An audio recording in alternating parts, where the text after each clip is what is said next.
በጣም በፍጥነት ክብደት መቀነስ እስከ ድንገተኛ ሞት ሊያደርስ እንደሚችል ያውቃሉ? ምክንያቱም አዎ ነው። አንዳንድ ሰዎች በፍጥነት ክብደት ለመቀነስ ሲሞክሩ ድንገተኛ ሞት ሊያጋጥማቸው ይችላል። ዛሬ ለምን የሚለውን በዝርዝር እንመለከታለን። ተከታተሉ። አንደኛ፣ የሰውነታችን ጨው ይዛባል። በጣም ጥቂት ምግብ መመገብ፣ ከመጠን በላይ ወይም አደገኛ የክብደት መቀነሻ መድኃኒቶችን መጠቀም ፖታሽየም፣ ማግኒዥየም እና ሶዲየም መጠን ሊያዛባ ይችላል። እነዚህ ንጥረ ነገሮች ለልብ ምት በጣም አስፈላጊ ናቸው።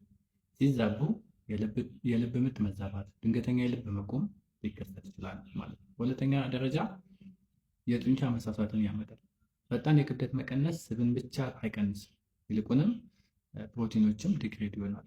የሰውነታችን ጡንቻዎችንም ያሳጣናል። ልብም ጡንቻ ስለሆነ ሊጎዳ ይችላል ማለት ነው። በሶስተኛ ደረጃ ድርቀትን ወይም ዲሃይድሬሽንን ያመጣል። በአንዳንድ ፈጣን ክብደት መቀነሻ ዘዴዎች ሰዎች ብዙ ውሃ ያጣሉ። ይህም የደም ግፊት እንዲወርድ፣ የኩላሊት ጉዳት እንዲመጣ እና ከባድ ድካም ሊያስከትል ይችላል ማለት ነው። በአራተኛ ደረጃ የልብ ምት መዛባትን ያመጣል። ይህ በጣም አደገኛ የሆነ ችግር ነው።